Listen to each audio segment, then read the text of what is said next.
Hello दोस्तों, UPSC EPFO का detail application form जो कि अभी लाइव है, आप लोग उसको भर सकते हैं जिन्होंने इंटरव्यू के लिए क्वालिफाई किया हुआ है। दोस्तों, डिटेल एप्लीकेशन फॉर्म में क्या भरना है, कैसे भरना है, इसको लेकर मैंने एक पूरी पीडीएफ डाली हुई है। Interview booklet 1, 2, 3। जो तीसरी बुकलेट है वो हिंदी और इंग्लिश में अलग अलग है। दोस्तों, ये जो तीनों बुकलेट हैं ये उन सभी बच्चों के लिए बहुत यूज़फुल है जिनका निकल गया और जिनका नहीं निकला है उनके लिए भी, क्योंकि जो बुकलेट 1 है ना उसमें बेसिक सारी चीज़ें दी गई पर्सनालिटी डेवलपमेंट और इन सब के लिए। ठीक है दोस्तों, अब हम बात करते हैं डिटेल एप्लीकेशन फॉर्म की।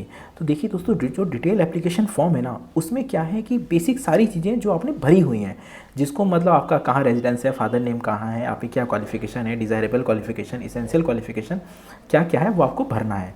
ठीक है, अब क्या है दोस्तों कि बहुत से लोगों के ऐसे सवाल आ रहे थे कि सर जो डिज़ायरेबल क्वालिफिकेशन है, मान लो जो इसेंशियल है वो तो आपको डालना ही डालना है। अगर उसके पास मार्कशीट है आपके पास तो मार्कशीट डाल दीजिए, अगर उस समय ओरिजिनल नहीं है तो कोई बात नहीं है, जब आ जाए तो प्रोविजनल ले जाना, नहीं तो डिग्री ले जाना। ठीक है, और उसके बाद जो डिज़ायरेबल है, अगर आपके पास कुछ चीज़ें हैं तो फिल कर दीजिए। ठीक है, अगर नहीं है तो उसमें बिल्कुल भी घबराने की ज़रूरत नहीं है। अगर आप इंटरव्यू जिस दिन है आपका उस दिन आप ले जाते हैं तो ठीक है, नहीं तो आपको एफिडेविट बनवा के उसको कर सकते हैं।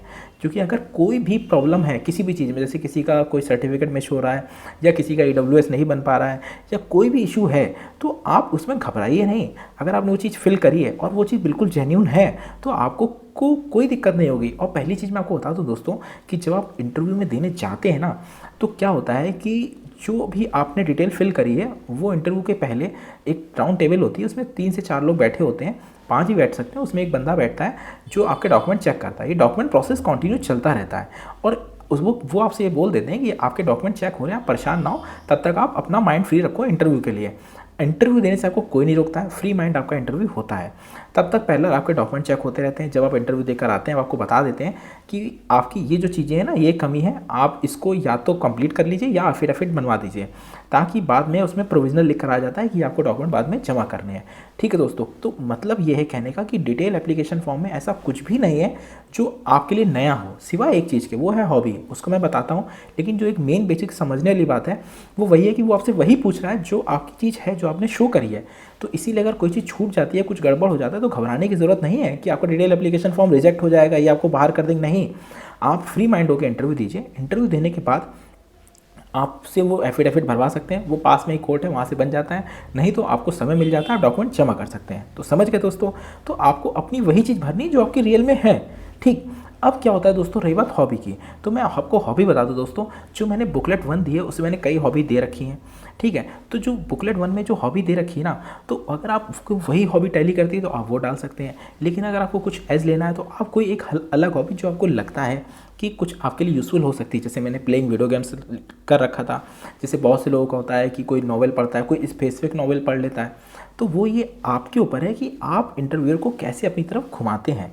तो दोस्तों ये ही ज़रूरी है, क्योंकि एक बात ध्यान रख लो, जो भी आपका डिटेल एप्लीकेशन फॉर्म है ना, 50% क्वेश्चन उसी डिटेल एप्लीकेशन फॉर्म से पूछे जाते हैं। बाकी के 50% में आधे क्वेश्चन उसी डिटेल एप्लीकेशन फॉर्म से निकलते हैं और बाकी 25% जो क्वेश्चन होते हैं ना वो आपके करंट बेस के क्वेश्चन होते हैं जो वो बना के लाते हैं, पूछते हैं बस।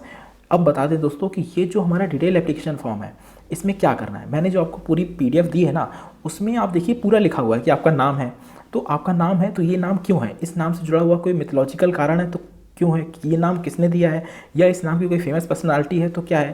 तो ये जो जितने भी कॉलम आप देख रहे हैं ना, प्लस आपका रेजिडेंस है तो वहाँ पे क्या, वहाँ के MP कौन है, MLA कौन है, वहाँ की नेचर कैसा है, तो जितने भी क्वेश्चन बन सकते हैं आपके डिटेल एप्लीकेशन फॉर्म से वो मैंने सारा बुकलेट 1 में दे रखा है। आपको सिर्फ उसके आगे अपना आंसर फिल करना है।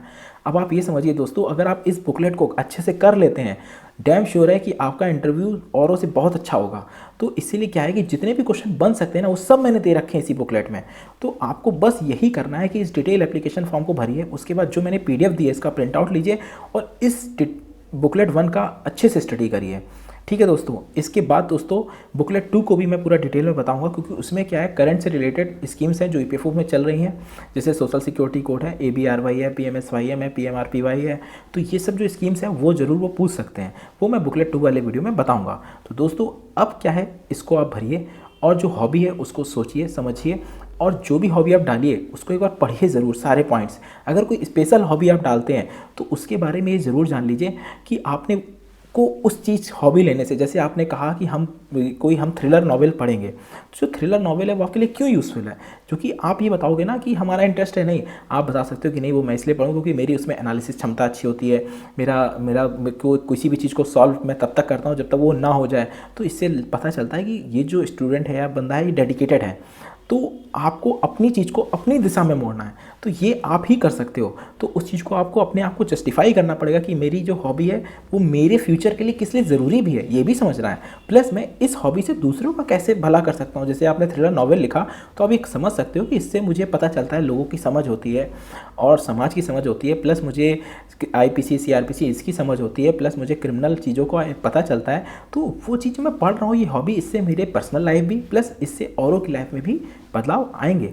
तो ये सब चीज़ें आपको करनी है, क्योंकि जब आप इंटरव्यू में जाते हैं ना, तो वहाँ पे आपका नॉलेज तो चेक हो चुका है, लेकिन ये देखा जाता है कि जो आपकी पर्सनालिटी है उससे दूसरे और स्वयं आप कितना ज़्यादा इफेक्टेड हो या कितना लोगों के लिए यूज़फुल हो गए। तो इसीलिए अपने जो भी क्वेश्चंस हैं या जो आपके आंसर्स हैं उसको इस तरह से कोशिश करो अभी से बनाने और करने की कि वो आपके लगे कि हाँ, कि वो लोगों के लिए भी बेनिफिट हैं और उससे दूसरों में, क्योंकि इंसान कुछ भी करता है ना वो दूसरों के लिए बेनिफिट होता है किसी ना किसी तरह से, या पॉजिटिव वे में या निगेटिव वे में। तो इसलिए आपको तैयार करना है। और दोस्तों अपना एक अच्छा सा इंट्रो कर लीजिए, जैसा मैंने लास्ट वीडियो में समझाया था। इसलिए मैं जो भी वीडियो डाल रहा हूँ कंटिन्यू देखते रहिए। नेक्स्ट वीडियो मिलते हैं। Best of luck.